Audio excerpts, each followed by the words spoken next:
Abaliko jako akawuwo.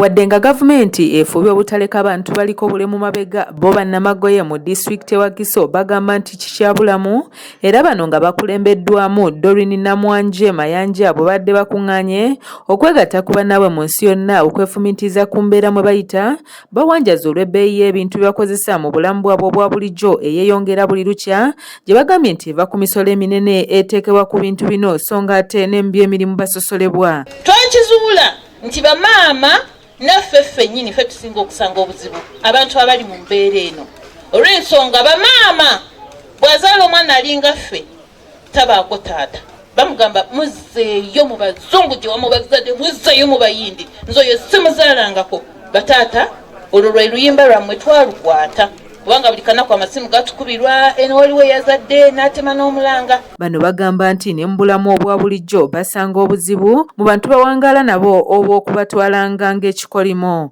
Tugezaako ogenda mu ma offices nga ffe abantu abayina condition ya albinism n'abantu batulabanga bisiraani, abantu batulabanga otutasobola, abantu batulabanga okugenda okuleetera omulimu gwawe okudikilininga. Bingi ebiti bingi bye batulabiramu, abamu basobola otwaniriza naye nga waliwo kye bagoba nga bawulidde myths zino z'owulidde nga Madam Doreen azoogera. And then takes us back that at the end of the month you use 120,000 of which not everybody can afford that to spend 120,000 just buying creams as if you have nothing else to do. But then another problem is these creams are not manufactured here. They are always imported or in most cases donated.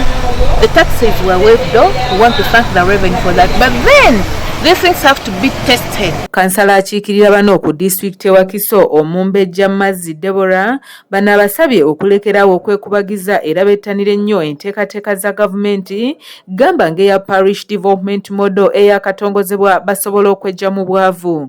Okubeera nti babeera mu mbeera ennungi ey'okwekulaakulanya n'obuteekubagiza. Bannanga abaliko obulemu mu Uganda yonna mbakubiriza okubeera nga naffe twetaba mu nteekateeka za gavumenti. Ssente bazituwadde zino eza parish development model ezisse wansi ku miruka. Pulezidenti kyeyakoze yassizza wansi ssente ku miruka naye abaliko obulemu mwenna mbakubiriza muveeyo mujje mbeere nga mwetaba mu sakozi ezo. Honorable Ajat Sophia Nalulenga yakiikirira abantu abaliko obulemu mu lukiiko olukulu olw'eggwanga bano abategeezezza nga bw'atatudde ku nsonga zonna ezibaluma era nga yamaze dda n'okukola ku nteekateeka zonna ezituusa ensonga zino eri omukulembeze w'eggwanga. Ku makya olwaleero mumanyi nti bwe nali mu paalamenti omukyala eyali sipiika Kadaaga yalinganga awagira nnyo ensonga zaffe ez'abantu abazungu.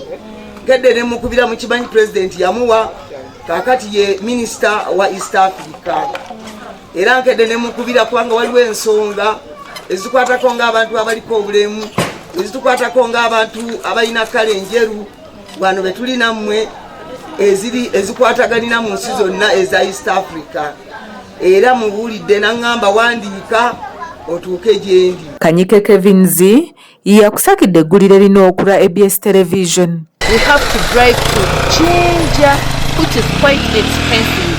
You can't go there alone. That cylinder, it has to be used on it has to be opened when it's going to spray around 20 people.